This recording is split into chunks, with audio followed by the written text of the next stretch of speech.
날마다 솟는 샘물 큐티 채널 운영자 사재원 목사입니다. 오늘 하루도 우리와의 약속을 지키시는 하나님만 바라보는 저와 여러분 되길 소망합니다. 큐티 영상 시청 후 좋아요와 구독을 꼭 부탁드립니다. 제7장 대제사장이 이르되 이것이 사실이냐? 스데반이 이르되 여러분 부영들이여 들으소서.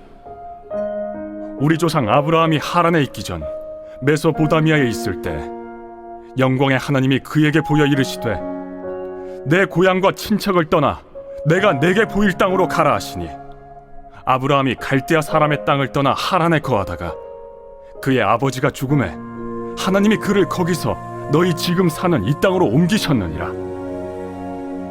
그러나 여기서 발붙일 만한 땅도 유업으로 주지 아니하시고 다만 이 땅을 아직 자식도 없는 그와 그의 후손에게 소유로 주신다고 약속하셨으며, 하나님이 또 이같이 말씀하시되 그 후손이 다른 땅에서 나그네가 되리니 그 땅 사람들이 종으로 삼아 400년 동안을 괴롭게 하리라 하시고, 또 이르시되 종 삼는 나라를 내가 심판하리니 그 후에 그들이 나와서 이곳에서 나를 섬기리라 하시고, 할례의 언약을 아브라함에게 주셨더니 그가 이삭을 낳아 여드레 만에 할례를 행하고, 이삭이 야곱을, 야곱이 우리 12조상을 낳으니라. 여러 조상의 요셉을 시기하여 애굽에 팔았더니 하나님이 그와 함께 계셔 그 모든 환난에서 건져내사 애굽 왕 바로 앞에서 은총과 지혜를 주시매, 바로가 그를 애굽과 자기 온 집의 통치자로 세웠느니라. 그때 애굽과 가나안 온 땅에 흉년이 들어 큰 환난이 있을세. 우리 조상들이 양식이 없는지라. 야곱이 애굽에 곡식 있다는 말을 듣고 먼저 우리 조상들을 보내고 또 재차 보내매, 요셉이 자기 형제들에게 알려지게 되고 또 요셉의 친족이 바로에게 드러나게 되니라.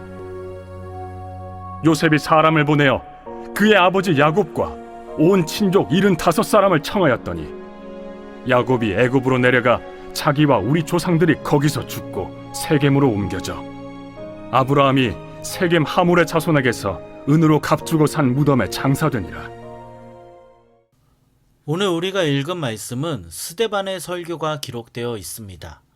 이것은 사도행전에 나오는 설교 중에서 가장 긴 설교입니다.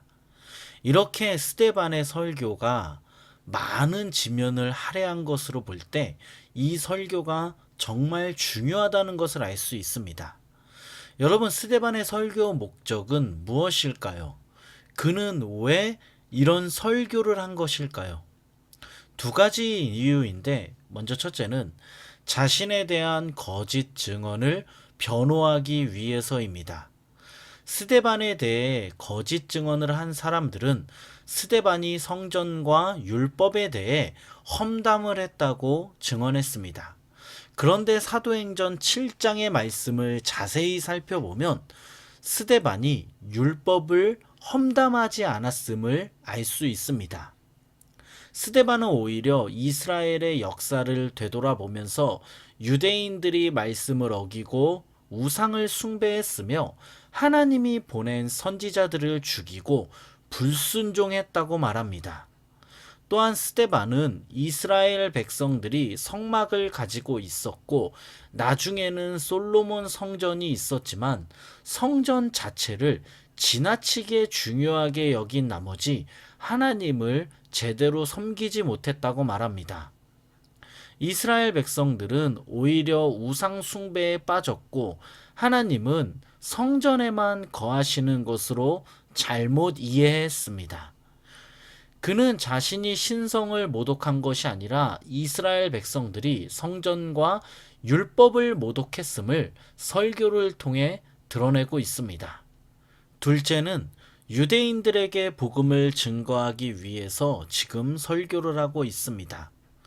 스데반은 자신을 향한 거짓 고소를 당했음에도 불구하고 그 자리에서 사람들에게 복음을 증거하고 있습니다. 스데반은 유대인들이 회개하기를 원했습니다. 사랑하는 여러분, 오늘 말씀을 보면 스데반은 복음을 전할 수 있는 기회가 오자 사람들에게 복음을 전하기 시작했습니다. 그는 유대인들이 알아듣기 쉽게 이스라엘 역사를 언급하면서 복음을 전합니다. 유대인들의 눈높이에 맞춰서 그들이 이해할 수 있는 방법으로 예수 그리스도의 복음을 전했습니다. 스데반은 거침없이 하나님이 어떻게 이스라엘을 부르셨는지, 어떤 방법으로 이스라엘 가운데 구원의 역사를 이끌어 가시는지 정확하게 복음을 전했습니다. 사랑하는 여러분, 잘 생각해 보면 우리는 어떻습니까? 우리에게 복음을 전할 기회가 주어진다면 우리는 마땅히 전할 말이 준비되어 있습니까? 복음은 이런 것이다. 복음이 이것이다.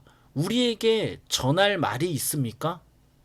또한 우리는 사람들의 수준에 맞춰서 복음을 증거할 수 있도록 지금 준비되어 있습니까?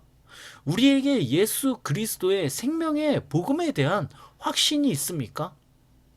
오늘 말씀을 보면 스데반은 복음에 대한 확신이 있었습니다. 그는 사람들에게 복음을 전할 수 있는 기회에 전할 말이 있었습니다. 여러분, 언제 우리에게 복음을 전할 수 있는 기회가 주어질지 모릅니다.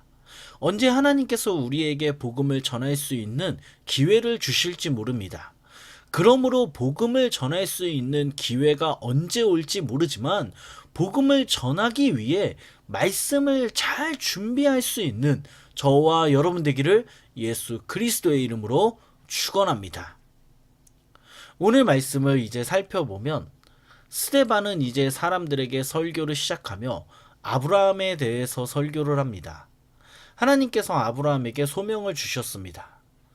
하나님은 아브라함이 메소포타미아에 있을 때 그에게 나타나 소명을 주셨습니다.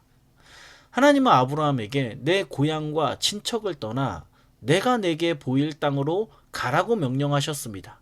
하지만 여러분, 아브라함은 어떻게 했습니까?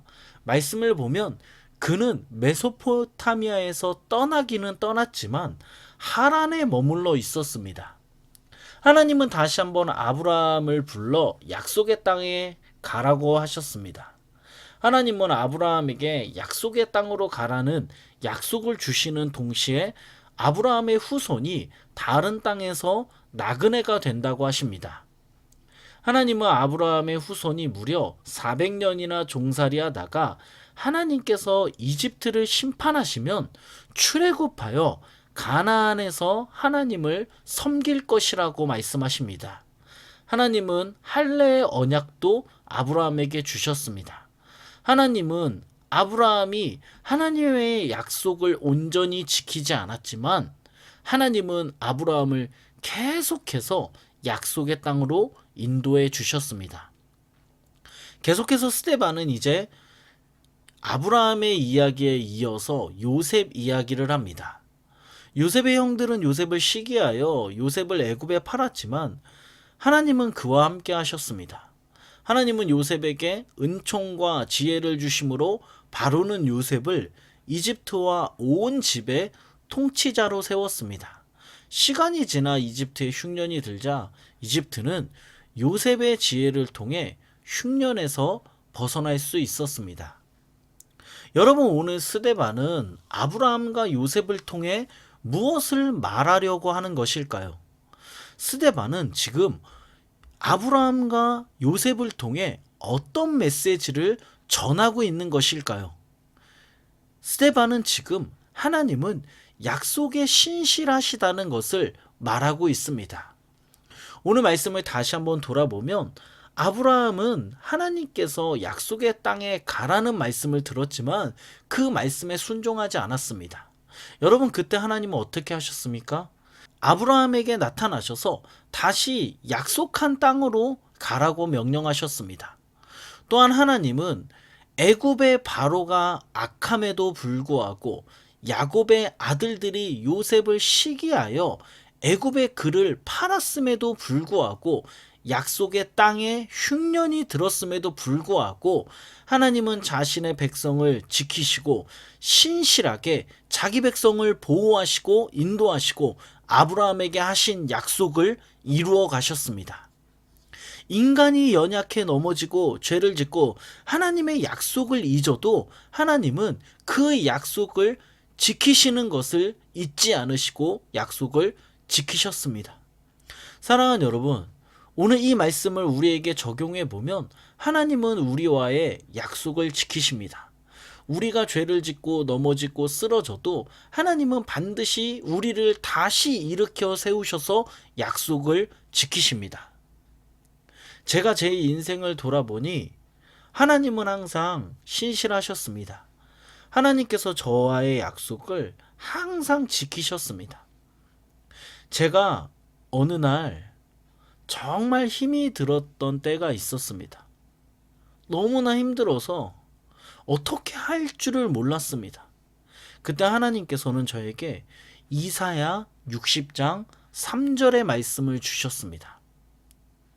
나라들은 내 빛으로, 왕들은 비치는 내 광명으로 나아오리라. 하나님께서 이 말씀을 저에게 주실 때 이 말씀이 저에게 얼마나 위로가 되었는지 모릅니다. 이방 나라들이 너의 빛을 보고 찾아오고 왕들이 너의 광명을 보고 찾아오리라. 아직 이 말씀이 완전하게 저에게 이루어진 것은 아니지만 그 당시 힘들 때 이 말씀은 저에게 정말 큰 위로가 되었습니다. 하지만 여러분, 이 말씀을 받은 후에도 저는 쓰러지고 넘어졌습니다. 때로는 제 연약함 때문에 넘어졌고 때로는 제가 지은 죄로 인해 넘어졌습니다. 그런데 그때마다 하나님은 저를 불쌍히 여기시고 계속해서 저를 일으켜 주셨습니다. 하나님이 저를 사랑하시기 때문에 저를 일으켜 주신 것도 있지만 저와의 약속을 지키기 위해 하나님은 저를 계속해서 일으켜 주셨습니다. 여러분, 이렇게 하나님은 우리와의 약속을 지키십니다. 우리가 연약해도, 우리가 부족해도, 우리가 죄를 지어도 하나님은 우리와의 약속을 지키시는 신실하신 하나님이십니다. 여러분, 지금 넘어져서 죄 가운데 있습니까? 신실하신 하나님이 우리와의 약속을 지키기 위해 우리를 죄 가운데서 건지실 것입니다. 여러분, 지금 낙심과 좌절 속에 있습니까? 약속에 신실하신 하나님이 우리를 다시 낙심과 좌절 속에서 일으키실 것입니다. 오늘 이 말씀을 통해 신실하신 하나님을 우리의 삶 속에서 경험하는 저와 여러분 되길 소망합니다. 오늘 우리의 삶 속에서 비록 우리는 실패하지만 우리와의 약속을 지키시는 하나님만을 바라볼 수 있는 저와 여러분 되길 예수 그리스도의 이름으로 축원합니다. 기도하겠습니다. 하나님 아버지, 감사합니다. 오늘도 말씀을 알게 하시고 말씀을 듣게 하시니 감사합니다. 하나님 아버지, 언제 어디에서든지 하나님의 복음을 전할 수 있는 사람이 되길 원합니다. 복음을 전할 기회가 주어질 때 마땅히 하나님의 복음을 전할 수 있도록 말씀을 잘 준비하게 하여 주시옵소서.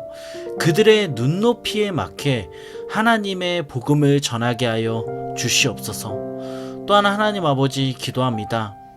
오늘 스데반의 설교와 같이 우리는 하나님의 약속을 잊으나 하나님은 우리와의 약속을 잊지 않으시고 우리와의 약속을 반드시 지키신다는 말씀을 들었습니다. 우리는 비록 넘어지지만 우리를 다시 일으키시고 우리를 통해 일하시는 신실하신 하나님만 바라보게 하여 주시옵소서. 이 모든 말씀 예수님의 이름으로 기도드립니다. 아멘.